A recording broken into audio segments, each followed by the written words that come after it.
Anybody else need a pen? Anybody else? No?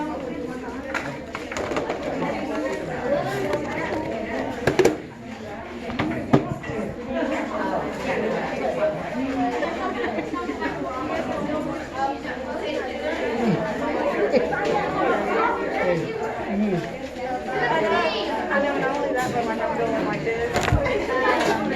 Not that when I'm doing it, it's already.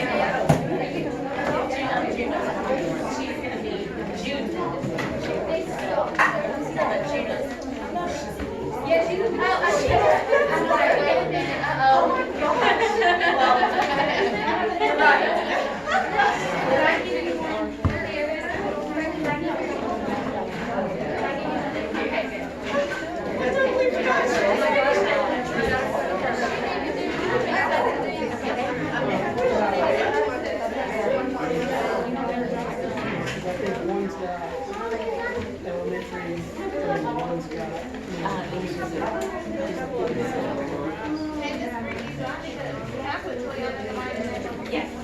Oh, yeah. Some of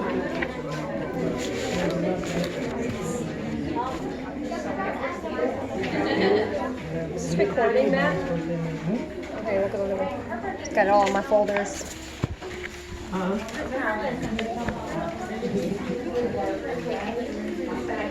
All right. Hey guys, if you are a middle and high school family, we ask that you pay really close attention for what happens next. If you are an elementary family, we ask that you keep it down just a little bit so that our recording can hear everything that Chelsea's got to say. Guys, if you haven't met her yet, this is rock star Chelsea Stendig. She is our middle school, high school coordinator as of, when did you come on?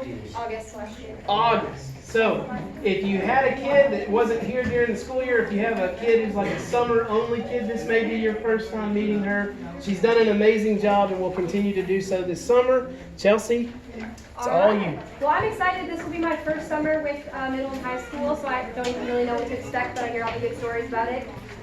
So the first thing, some of my middle schoolers helped pass out a couple things. You have a parent letter. That parent letter pretty much summarizes most of what we're going to be talking about here with the most important points. A couple things I want to highlight on there. Because we have middle and high school that overlap, it's important to pay attention to the days of the week. Middle school is only here Monday through Thursdays, and high school is here Thursdays and Fridays. So middle night. What? And Wednesday night. And Wednesday night.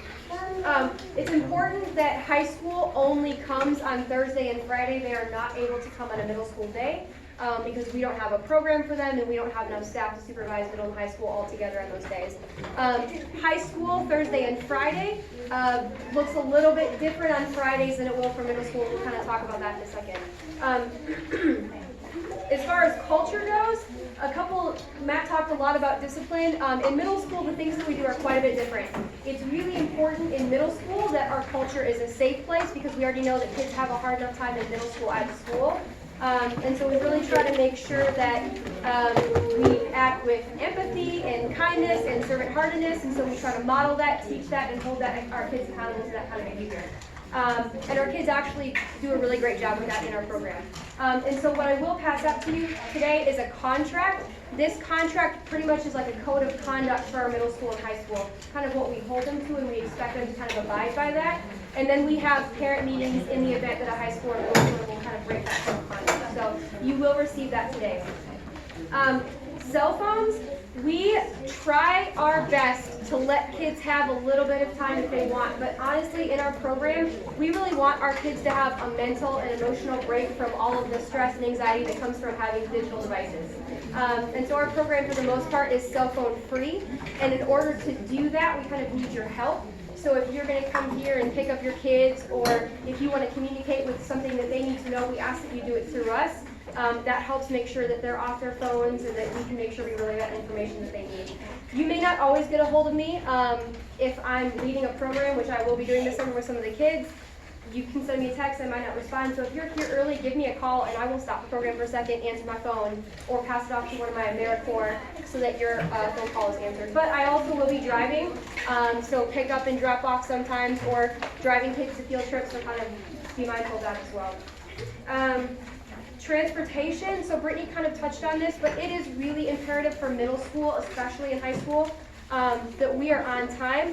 We have a couple of field trips where we are arriving here and we are grabbing a bagged breakfast to go, and we are leaving right away.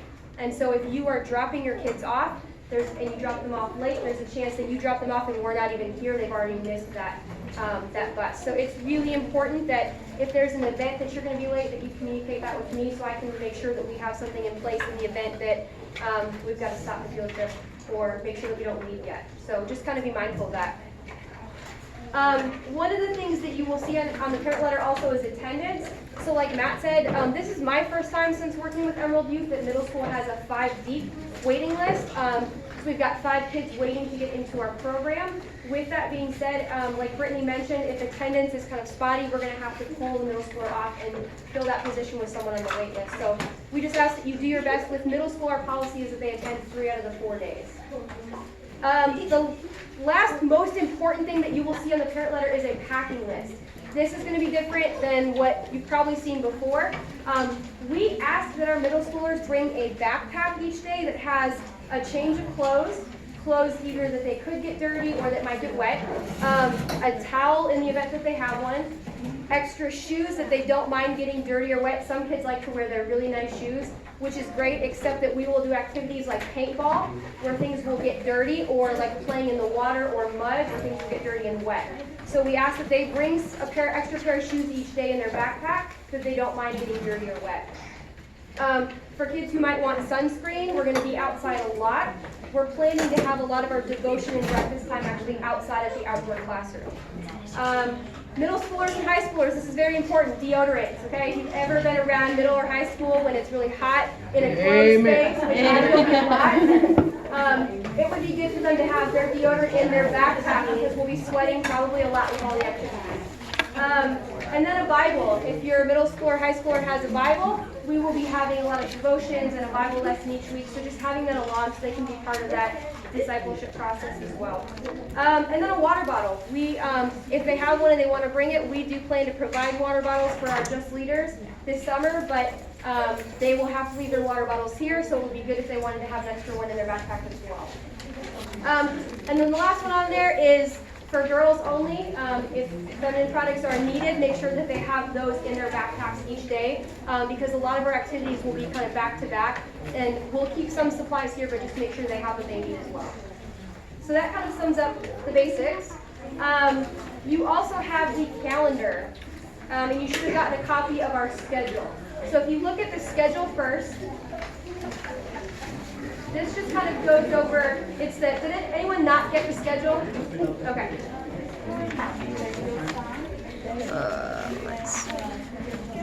Yes, ma'am. Right there. I think there's a couple. Could you raise your hand if you still need a middle school, high school schedule? Thank you. So over our schedule, just kind of goes through a little bit about what we're going to be doing each day. Mondays, Tuesdays, Wednesdays, and Thursdays will all be just a little bit different. A couple of highlights is every morning we will start our days with a little devotion and some breakfast. The devotion is just a good time for us to, I'll get to kind of lead that with our middle high schoolers, just to spend a little bit of time in the Bible and in prayer before we start our day. Every one of our days is going to have some piece of team building and competition time. We want this to feel as much like summer camp as possible at Just Lead, and so trying to incorporate some of that into our schedule. just like Brittany said, middle school will also get an hour and a half of rec fitness time. And so fitness will be about 60 minutes of like some kind of a fitness lesson or a game. And then rec time will just be time for them to run around, kind of do their own thing. So a lot of activity time. For 30 minutes, twice a day, they will have an academic period. So middle school will have time where they get to work on elements of math or reading in a program we call Study Island, and that helps just kind of meet them at their level and helps them advance so that they're ready for school in the fall. And then they also get to do a book club. So we will have one group doing a Study Island, one group doing a book club. And it sounds like it's going to be pretty fun from what I've read the book so far. And then Mondays, if you can see, we have, Matt is going to actually lead a construction project with our middle schoolers on Monday. They will get to help build a bathroom at the outdoor classroom. So they'll have some construction lessons with Matt. And I know middle schoolers talked to me about their construction project last summer, and it's probably one of their favorite things. So I'm excited to see what that looks like this year. Let's see, Tuesdays they will have enrichment programs. So we also have two AmeriCorps. We have one AmeriCorps, his name is Piero Britt, and another one named Nolan Brown. And Nolan was with the kids last summer, I think. Were they with you, Eva? Was he with you? Yeah, so Nolan is actually eligible to receive what we call the AmeriCorps Emeritus Award, which is when an AmeriCorps serves all 4 terms with our kids at our location. So he's actually going to be doing his 4th and final term with us this summer. So he's an old hat. He knows what's going on. He probably knows more about the Just Leap program than I do because he's been here longer. So those guys will need some enrichment lessons, and they've got some pretty cool plans to just have some fun activities planned for the kids. And then Wednesdays, they'll get a chance to do some project-based learning STEM activities for their academic hour. So we'll kind of step aside the book club and the academic online program, and they'll get to do some actual projects. Thursdays, we're going to try to keep our field trip days, and so those might look a little different, but we will actually have field trips kind of sporadic as well. So any questions over the schedule? All right, if you plot your calendar real quick. The calendar just highlights a couple of things. On the first, it lets you know that May 31st, next Tuesday, is the first day of summer program. If you flip over to next month, the month of June, you'll see that it will outline all of our field trips will be listed on there. The times are on there when our field trips are scheduled. So if you have questions about each of those field trips, you can kind of text me as they come up. I will send texts out each week, just kind of updating you with what our plan is for field trips for the week so you're aware and kind of reminded as they all come up. We do have on here that, let's see, Wednesday night we have youth group for middle and high school. And so at 6:45 our youth group meets here and goes till about 8 o'clock. And so if that's something that your middle or high schooler is interested in, you can bring them back for that. I think that's pretty much all for our calendar. So most of what you'll need to know is on here. If you haven't already received a text from me, which I think most of you have, my contact information, including my email, is on the bottom of the calendar. So that's there in case you need it as well.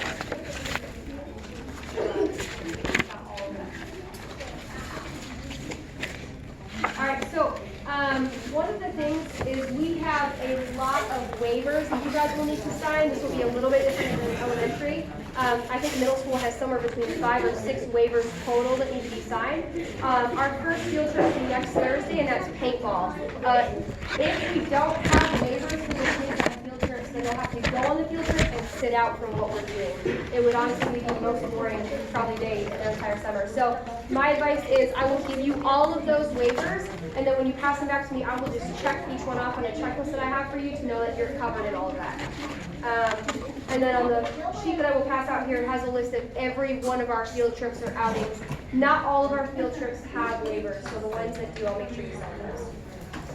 I think that is most of what I have. Fees, anyone who is ready to pay fees today, I have a form here that you guys can go, when you pass it to me, I'll just sign off that you've gone ahead and paid those fees. Is there anything I'm missing, Matt? No, you're good. Okay, so any questions before I start passing out flyers to each of you? Yeah. How strict is the parents on pickup time? Is there like a grace period in there that you guys?